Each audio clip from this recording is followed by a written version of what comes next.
आप अपने जीवन की सबसे महत्वपूर्ण यात्रा शुरू करने जा रहे हैं।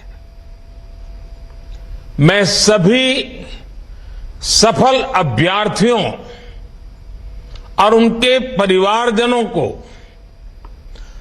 अनेक अनेक शुभकामनाएं देता हूं। साथियों, सेना में आकर सुरक्षा बलों के साथ जुड़कर पुलिस सेवा में आकर हर युवा उसका सपना होता है कि वो देश की रक्षा का प्रहरी बने, और इसलिए आप पर बहुत बड़ा दायित्व होता है। इसलिए आपकी जरूरतों के प्रति भी हमारी सरकार बहुत गंभीर रही है। बीते कुछ वर्षों में अर्धसैनिक बलों की भर्ती प्रक्रिया में हमने कई बड़े बदलाव किए हैं। आवेदन से लेकर चयन तक की प्रक्रिया में तेजी लाई गई है। अर्धसैनिक बलों में भर्ती के लिए होने वाली परीक्षा अब 13 स्थानीय भाषाओं में भी कराई जा रही है। पहली ऐसी परीक्षा में सिर्फ हिंदी या अंग्रेजी चुनने का ही विकल्प होता था। अब मातृभाषा का मान बढ़ा है।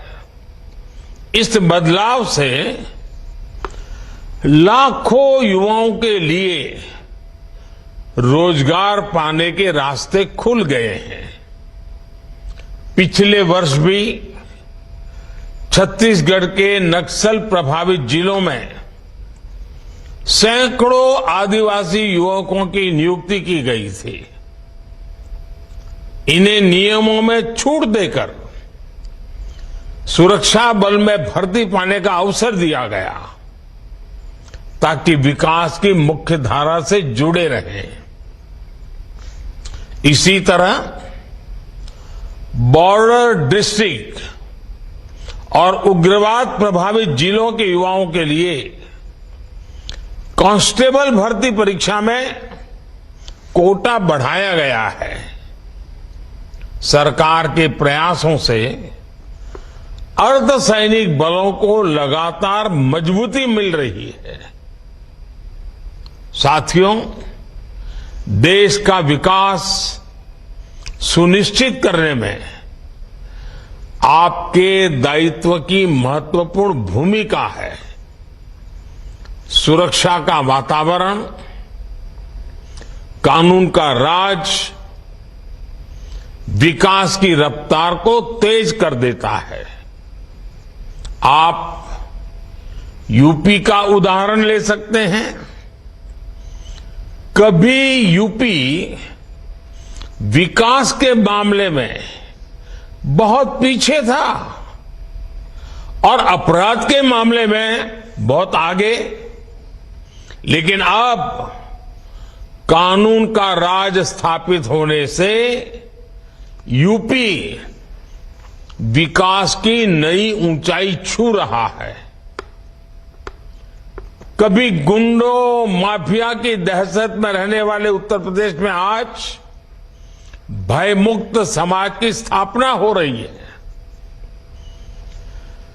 कानून व्यवस्था का ऐसा शासन लोगों में विश्वास पैदा करता है, और जब अपराध कम हुआ है तो यूपी में निवेश भी बढ़ रहा है, इन्वेस्टमेंट आ रहा है। इसके उलट हम ये भी देखते हैं कि जिन राज्यों में अपराध चरम पर है वहां निवेश भी उतना ही कम हो रहा है। सारे रोजी रोटी के सारे काम ठप पड़ जाते हैं।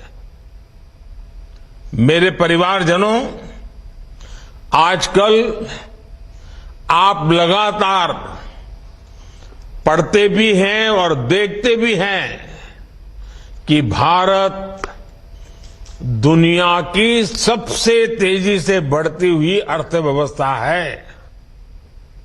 भारत इस दशक में टॉप 3 अर्थव्यवस्था में शामिल हो जाएगा।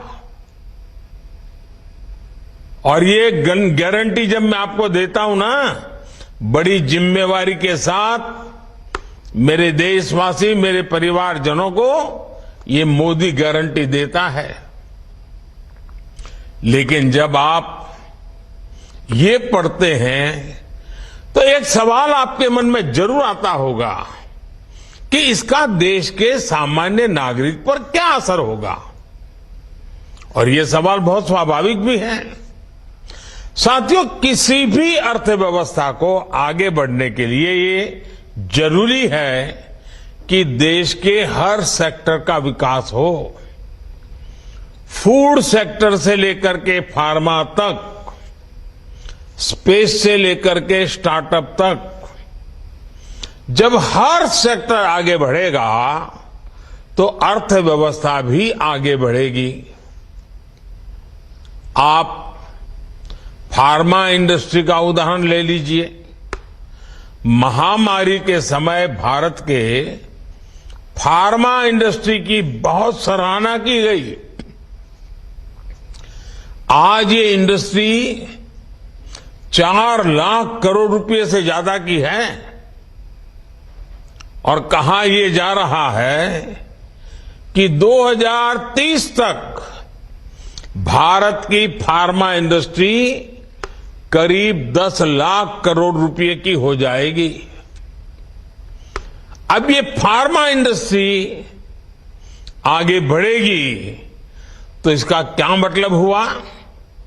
इसका मतलब ये हुआ कि इस दशक में फार्मा इंडस्ट्री को आज की तुलना में कई गुना ज्यादा युवाओं की जरूरत पड़ेगी। रोजगार के अनेक नए अवसर आएंगे। साथियों, आज देश में ऑटोमोबाइल और ऑटो कंपोनेंट्स, इस इंडस्ट्री में भी बहुत तेजी से बढ़त देखने को मिल रही है। फिलहाल ये दोनों इंडस्ट्री 12 लाख करोड़ रुपए से ज्यादा की है। आने वाले वर्षों में इसके और बढ़ने की उम्मीद है। इस ग्रोथ को संभालने के लिए ऑटोमोबाइल इंडस्ट्री को भी बहुत सारे संख्या में नए युवकों की जरूरत होगी, नए लोगों की जरूरत पड़ेगी, रोजगार के अनगिनत अवसर बनेंगे। आपने देखा होगा कि इन दिनों फूड प्रोसेसिंग इंडस्ट्री के महत्व की भी काफी चर्चा होती है। भारत का फूड प्रोसेसिंग मार्केट पिछले साल करीब 26 लाख करोड़ रुपए का था। अब अगले 3-3.5 साल में ये सेक्टर करीब 35 लाख करोड़ रुपए का हो जाएगा।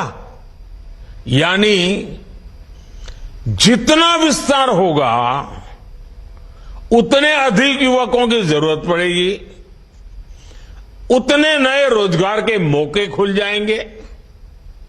साथियों, भारत में आज इंफ्रास्ट्रक्चर का तेजी से विकास हो रहा है।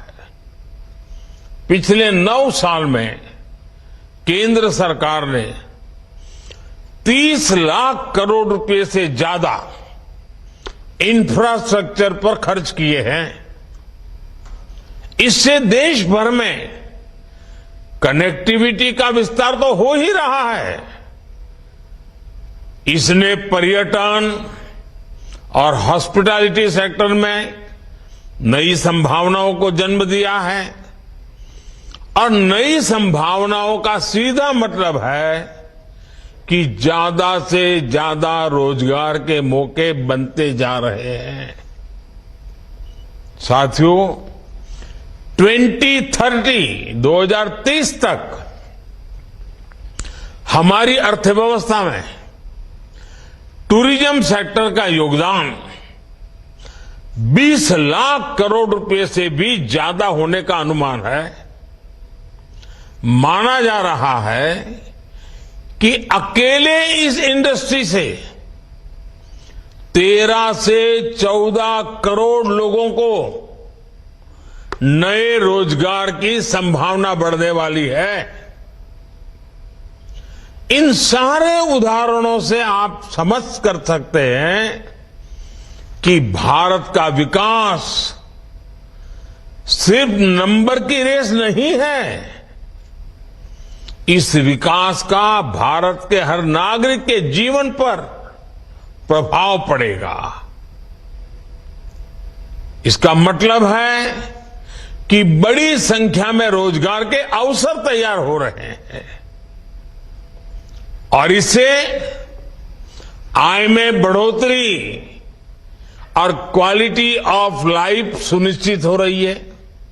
हम परिवार में भी देखते हैं ना, अगर हम किसान हैं, अच्छी फसल हुई, ज्यादा फसल हुई, अच्छे दाम मिले तो घर के अंदर कैसे रौनक आ जाती है। कपड़े नए आते हैं, बाहर जाने का मन करता है, नई चीजें खरीदने का मन करता है।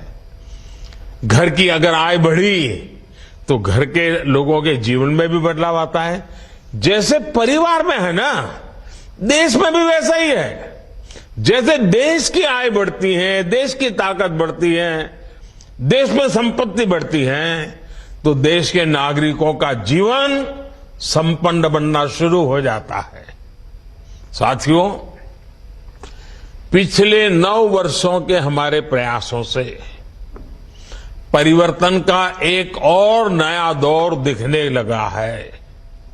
पिछले साल भारत ने रिकॉर्ड एक्सपोर्ट किया। ये संकेत है कि दुनिया भर के बाजारों में भारतीय सामानों की डिमांड लगातार बढ़ रही है। इसका मतलब है कि हमारा प्रोडक्शन भी बढ़ा है और प्रोडक्शन के लिए जो नए नौजवान लगे उसके कारण रोजगार भी बढ़ा है और स्वाभाविक है इसके कारण परिवार की आय भी बढ़ रही है।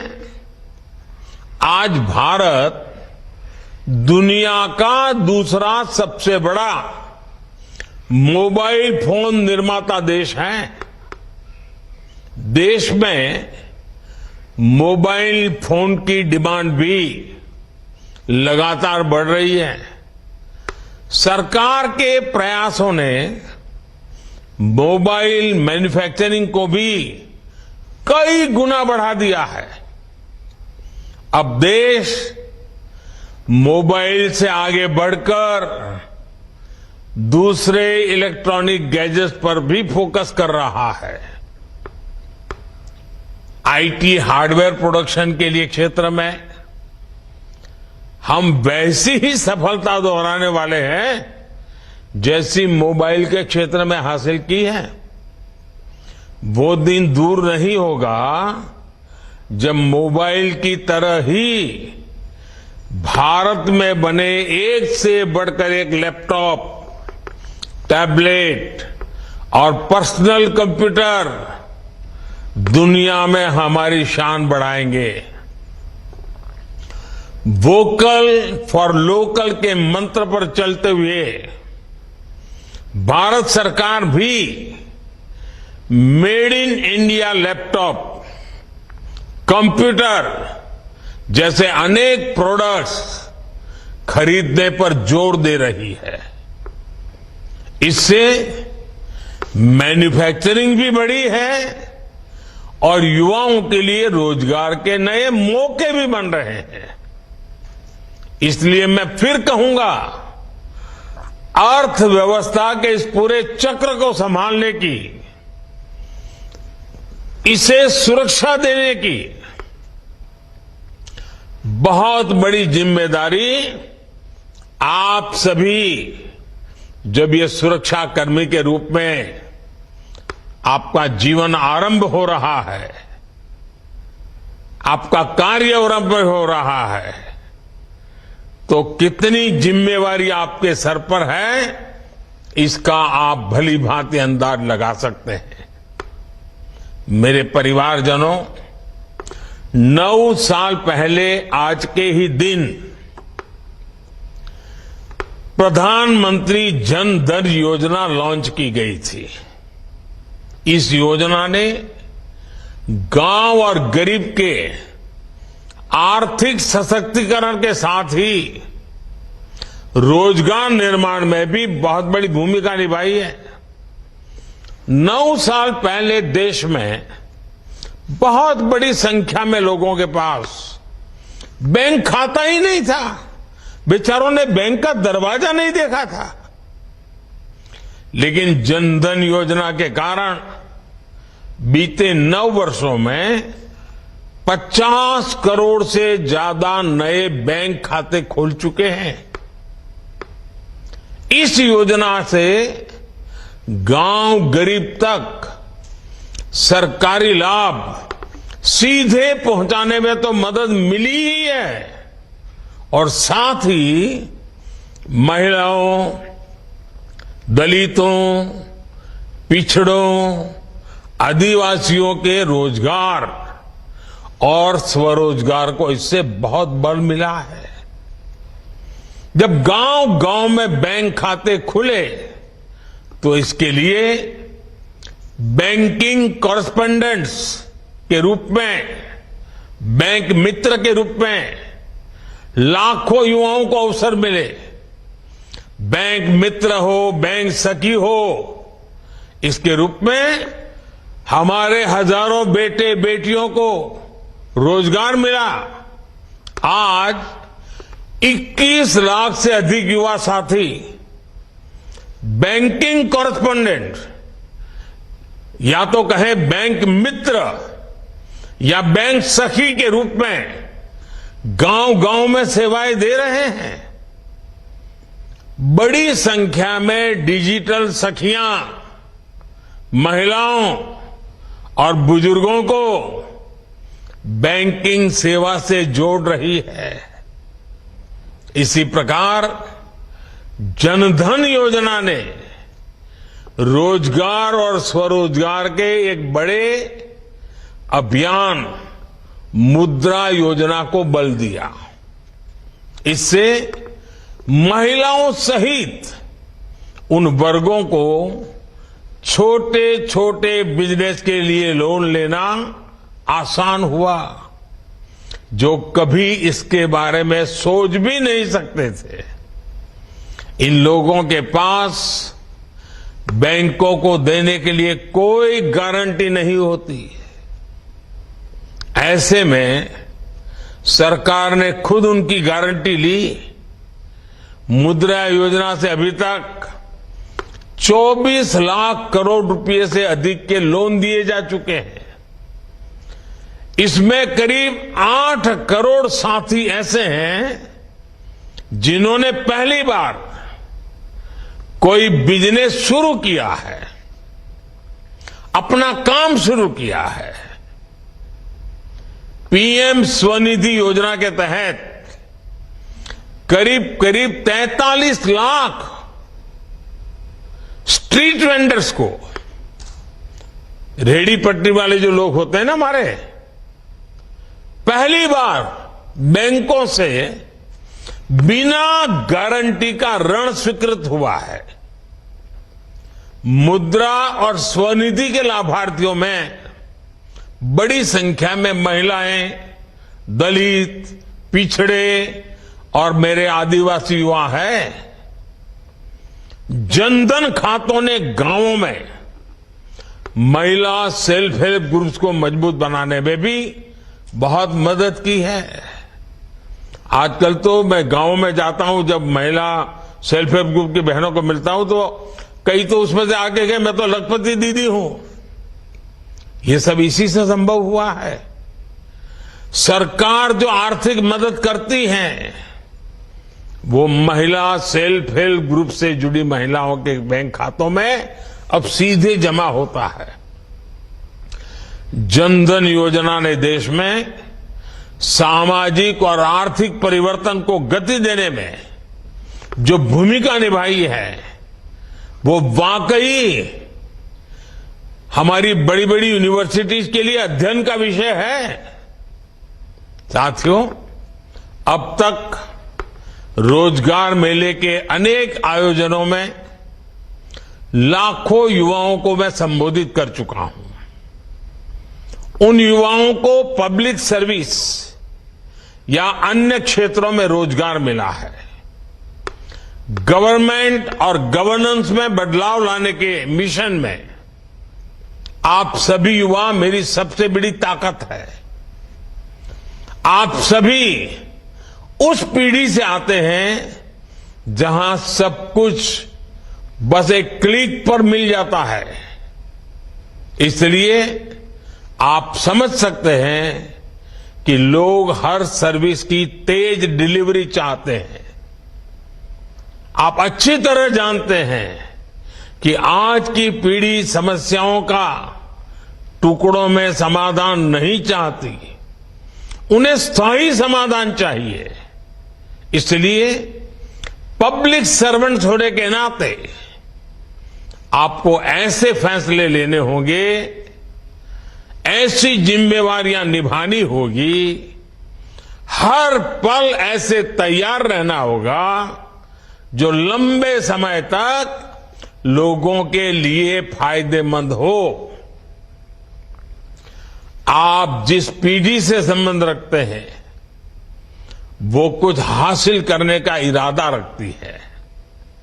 ये पीढ़ी किसी का फेवर नहीं चाहती, वो बस ये चाहती है कि कोई उनके रास्ते का रोड़ा ना बने।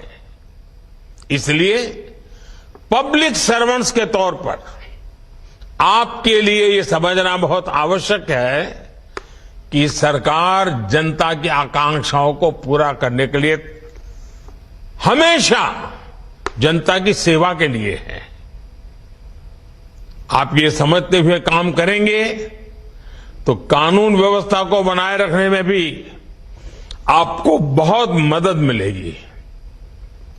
साथियों, अर्धसैनिक बलों में अपनी महत्वपूर्ण जिम्मेदारी को पूरा करने के साथ साथ आप सीखते रहने की प्रवृत्ति को भी बनाए रखें।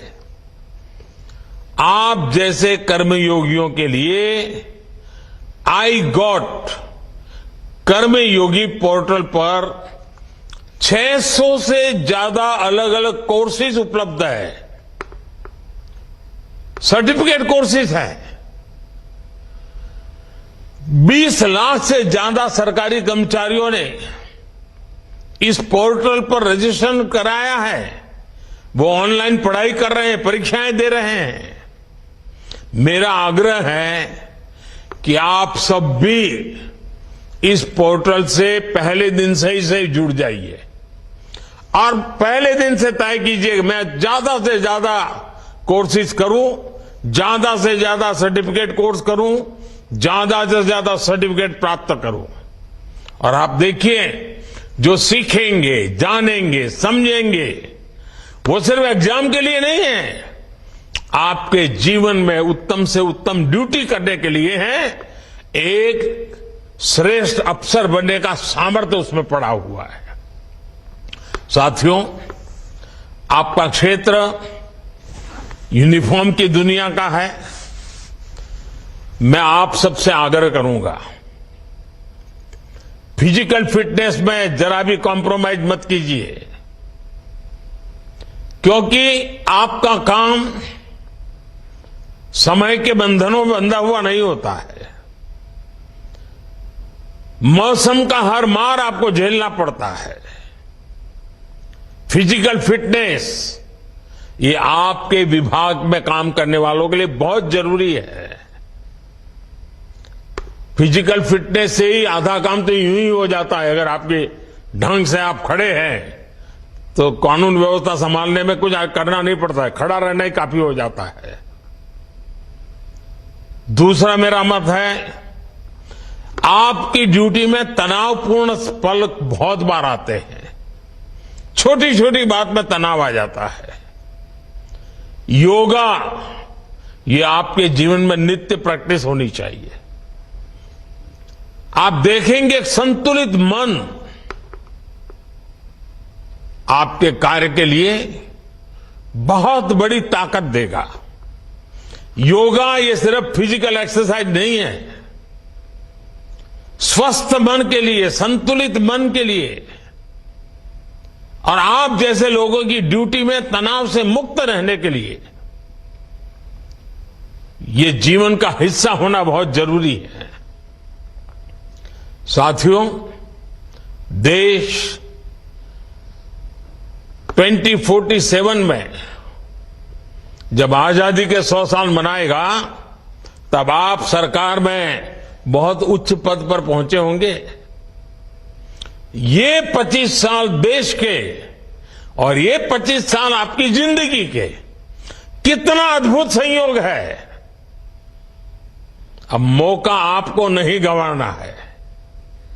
अपनी पूरी शक्ति, सामर्थ्य, जितना उसका विकास कर सकते हैं करिए, जितना ज्यादा समर्पण कर सकते हैं करिए, जितना ज्यादा जन सामान्य के जीवन के लिए अपने जीवन को खपा दें। आप देखिए जीवन में एक अद्भुत संतोष मिलेगा, एक अद्भुत आनंद मिलेगा और आपके व्यक्तिगत जीवन की सफलता आपको संतोष देगी। मेरी आपको बहुत शुभकामनाएं हैं। आपके परिवारजनों को बहुत बहुत बधाई है। बहुत बहुत धन्यवाद। So 51,000 appointment letters have been distributed by the Prime Minister's Rozgar Mela. The Prime Minister, of course, speaking on various issues, also talking about India being the fastest growing economy.